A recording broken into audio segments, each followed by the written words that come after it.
Assalamualaikum warahmatullahi wabarakatuh. Salam sejahtera bagi kita semua. Shalom, Om Swastiastu, Namo Buddhaya, salam kebajikan. Sebelumnya terima kasih kepada Bapak Dr. Puji SEAK MSI selaku dosen pengampu mata kuliah teori akuntansi. Pada kesempatan kali ini kami dari kelompok 3 akan mempresentasikan mengenai teori akuntansi pendekatan tradisional. Sebelumnya perkenalkan anggota kelompok 3 ada Nur Kumala Prahasti dengan NIM akhir 034, Kinanti Putri dengan NIM akhir 057, Imelda Dwi dengan NIM akhir 101, kemudian Novi Ulfiana dengan NIM akhir 107, saya sendiri Artika Ratna dengan NIM akhir 157, dan yang terakhir Rizka Ayu dengan NIM akhir 436. Memasuki materi, gambaran hakikat akuntansi. Akuntansi sebagai seni maupun sebagai aktivitas jasa dan secara tidak langsung menyatakan bahwa akuntansi mencakup sekumpulan teknik yang dianggap bermanfaat untuk suatu bidang tertentu.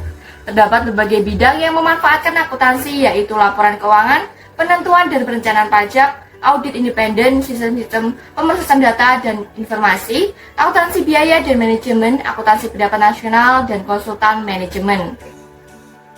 Yang pertama ada akuntansi sebagai ideologi. Sebagai sarana mempertahankan aturan-aturan sosial, ekonomi, dan politik. Yang kedua yaitu akuntansi sebagai bahasa. Akuntansi sebagai alat komunikasi informasi suatu bisnis. Yang ketiga, akuntansi sebagai catatan histori. Akuntansi menjadi sarana penyediaan sejarah suatu organisasi dan transaksi. Yang keempat, akuntansi sebagai sistem informasi sebagai suatu proses komunikasi.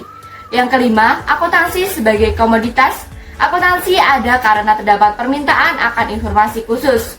Yang keenam, akuntansi sebagai mitos. Akuntansi menciptakan cara mudah memahami dunia ekonomi dan menjelaskan fenomena kompleks. Dan yang terakhir, yang ketujuh, akuntansi sebagai perumpamaan. Akuntansi memberikan gambaran citra dari organisasi. Selanjutnya akan dijelaskan oleh rekan saya. Baik, di sini saya akan menjelaskan materi tentang penyusunan dan verifikasi teori. Penyusunan teori akuntansi timbul dari adanya kebutuhan untuk memberikan pemikiran mengenai apa yang dilakukan atau diharapkan dilakukan oleh para akuntan. Proses dari penyusunan teori akuntansi harus diselesaikan oleh verifikasi teori atau validasi teori. Makhluk mendefinisikan proses ini sebagai berikut. Verifikasi dalam riset dan analisis mungkin mengacu pada banyak hal, termasuk kebenaran matematis dan argumentasi logis, penerapan dari formula dan persamaan, kebenaran dari laporan-laporan, keautentikan dokumen, keaslian dari artefak atau relik, kecukupan reproduksi, terjemahan, dan parafrase, keakuratan dari akun-akun historis dan statistik, bukti-bukti dari kejadian yang dilaporkan, kelengkapan dari urutan kejadian-kejadian dalam suatu situasi konkret, kemampuan percobaan untuk dilakukan kembali, nilai penjelasan atau prediktif dari generalisasi. Pernyataan ini memiliki arti bahwa teori seharusnya menjadi subjek dari suatu ujian logis atau empiris untuk memverifikasi keakuratannya. Teori akuntansi yang sudah ada seharusnya menjelaskan dan memprediksi fenomena akuntansi, kapan fenomena seperti itu terjadi. Mereka seharusnya dapat dianggap sebagai verifikasi dari teori. Jika suatu teori tidak dapat memberikan hasil yang diharapkan, teori tersebut akan digantikan oleh suatu teori yang lebih baik. Baik, selanjutnya akan dijelaskan oleh rekan saya. Baik, selanjutnya saya akan menjelaskan tentang hakikat teori akuntansi. Pada intinya, teori akuntansi berfungsi sebagai fondasi untuk memprediksi dan menjelaskan fenomena serta perilaku yang berkaitan dengan akuntansi. Beragam teori telah muncul akibat penggunaan berbagai pendekatan dalam perumusan teori akuntansi atau dari upaya untuk memperluas teori akuntansi di tingkat menengah dan alih-alih merumuskan suatu teori yang menyeluruh.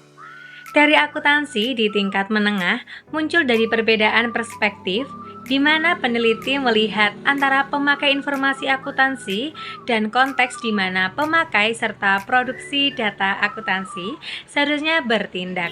Meskipun banyak teori tingkat menengah dikembangkan, hanya sedikit penulis yang berusaha untuk menunjukkan bahwa sebuah teori akuntansi bisa terwujud. Dan untuk hakikat yang pertama ada deskriptif, menjelaskan prinsip akuntansi yang ada berdasarkan pengamatan dan penelitian. Untuk contohnya, bagaimana perusahaan menyusun laporan keuangan berdasarkan standar akuntansi yang berlaku. Yang kedua ada normatif, memberikan rekomendasi mengenai bagaimana akuntansi seharusnya dilakukan. Contohnya prinsip akuntansi yang seharusnya mencatat aset berdasarkan nilai wajar atau fair value. Yang ketiga ada prediktif, menganalisis tren akuntansi dan dampaknya di masa depan untuk membantu mengambil keputusan. Contohnya, teori yang menjelaskan bagaimana perubahan standar akuntansi dapat mempengaruhi laporan keuangan perusahaan. Yang keempat ada fundamental, berisi asumsi dasar dan konteks inti yang menjadi landasan teori akuntansi. Untuk contohnya sendiri yaitu konsep entitas usaha, kesinambungan usaha, dan prinsip akrual. Dan yang terakhir ada empiris, berdasarkan penelitian ilmiah dan data aktual untuk memahami bagaimana akuntansi diterapkan dalam berbagai kondisi. Contohnya, studi tentang bagaimana investor bereaksi terhadap perubahan dalam laporan keuangan. Baik, selanjutnya materi akan dijelaskan oleh rekan saya. Selanjutnya, metodologi dalam perumusan akuntansi. Metodologi dapat diartikan sebagai perumusan dan penentuan metode yang digunakan dalam penelitian ilmiah. Metode adalah cara yang sistematik dalam rangka menemukan kebenaran ilmiah. Merumuskan teori akuntansi atau dengan kata lain melakukan penelitian akuntansi harus memiliki metode. Wilcox dan Confresh mengemukakan dalam literatur dikenal beberapa metode berikut ini. Yang pertama, metode deskriptif atau pragmatik. Dalam metode ini, akuntansi dianggap sebagai seni yang tidak dapat dirumuskan, maka metode perumusan teori akuntansi harus bersifat menjelaskan atau deskriptif dan menganalisis praktik yang ada dan diterima sekarang. Yang kedua, psikological pragmatik. Di sini diamati reaksi dari pemakai laporan keuangan terhadap output akuntansi laporan keuangan yang disusun dari beberapa aturan, standar prinsip atau pedoman. Bidang ini dapat juga disebut Development Accounting. Yang ketiga, metode normatif 1950-1960. Sini akuntansi dianggap sebagai norma peraturan yang harus diikuti tidak peduli apakah berlaku atau dipraktikkan sekarang atau tidak. Yang terakhir, metode positif 1970. Suatu metode yang diawali dari suatu metode ilmiah yang sedang berlaku atau diterima umum. Berdasarkan teori ini, dirumuskan problem penelitian untuk mengamati perilaku atau fenomena nyata yang tidak ada dalam teori. Selanjutnya akan dijelaskan oleh rekan saya. Baik, selanjutnya yaitu ada pendekatan untuk teori akuntansi. Yang pertama ada dua pendekatan, yaitu yang pertama non-teoritis dan teoritis. Dari pendekatan non-teoritis yaitu suatu pendekatan pragmatis atau praktis dan pendekatan kekerasan. Yang pertama yaitu ada pendekatan pragmatis, yaitu penyusunan suatu teori yang ditandai oleh kesamaannya dengan praktik dunia nyata yang berguna memberikan solusi yang sifatnya praktik. Pendekatan ini menekankan pada kepentingan praktik yang berusaha merumuskan teori dan mengembangkan prinsip akuntansi sesuai dengan kegunaannya untuk memecahkan masalah praktik. Kemudian ada pendekatan otoritas. Keunggulan dari pendekatan otoritas yaitu validitas yang lebih tinggi, penerimaan yang lebih luas, dan kelemahannya yaitu belum memenuhi kaidah-kaidah ilmiah, kemudian tidak universal dan terlalu sederhana atau terlalu kompleks. Contohnya yaitu pada pembentukan standar akuntansi oleh IASB dan FASB. Kemudian ada pendekatan teoritis. Pendekatan teoritis yaitu yang pertama ada pendekatan deduktif. Pendekatan yang menggunakan logika bermula dari hal-hal yang bersifat umum dan secara khusus dapat ditarik kesimpulannya. Pendekatan deduktif dalam akuntansi itu dimulai dari merumuskan dan menetapkan tujuan pelaporan keuangan, kemudian memilih dan menetapkan postulat-postulat atau konsep-konsep teoritis akuntansi, kemudian menetapkan prinsip-prinsip logis akuntansi, dan kemudian menurunkan dan mengembangkan teknik-teknik akuntansi. Kemudian ada pendekatan induktif. Jadi pendekatan induktif yaitu diawali dengan observasi mengenai informasi keuangan dari perusahaan bisnis dan dilanjutkan dengan menyusun generalisasi dan prinsip-prinsip akuntansi dari observasi tersebut berdasarkan kepada hubungan yang berulang kembali. Pendekatan induktif itu mencakup 4 tahap, yaitu yang pertama melakukan pengamatan dan pencatatan atas hasil amatan, kemudian menganalisis dan mengklasifikasi hasil amatan untuk mendeteksi hubungan peristiwa yang telah terjadi berulang-ulang, kemudian menarik kesimpulan yang menunjukkan adanya hubungan peristiwa yang berulang, lalu melakukan pengujian atas kesimpulan yang dibuat tersebut untuk mencari kebenarannya. Kemudian ada pendekatan etis. Etis itu biasa disebut juga dengan etika, berkaitan dengan moral dan perilaku baik dan buruk. Pendekatan etis dalam perumusan teori akuntansi harus ditekankan pada konsep kewajaran, kejujuran, keadilan, dan kebenaran.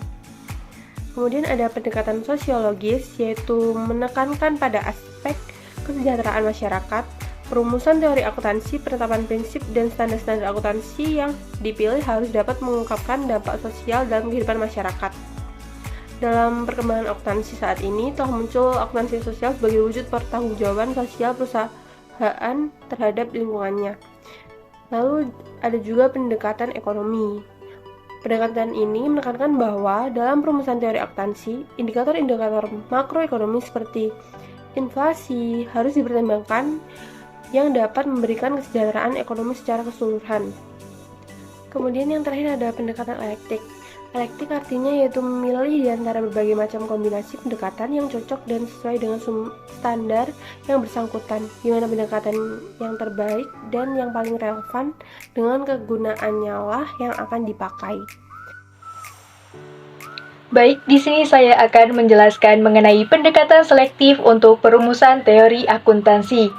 Secara umum, perumusan suatu teori akuntansi dan pengembangan prinsip-prinsip akuntansi telah mengikuti pendekatan selektif atau kombinasi dan berbagai pendekatan yang diuraikan di atas.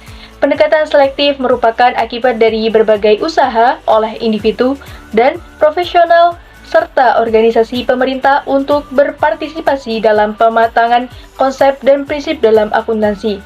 Pendekatan selektif ini telah memberikan peningkatan kepada pendekatan baru yang sedang diperdebatkan dalam literatur pendekatan peraturan, pendekatan perilaku, serta pendekatan kejadian prediksi dan positif. Demikian presentasi yang dapat kami sampaikan, semoga bermanfaat untuk kita semua. Kurang lebihnya mohon maaf. Wassalamualaikum warahmatullahi wabarakatuh.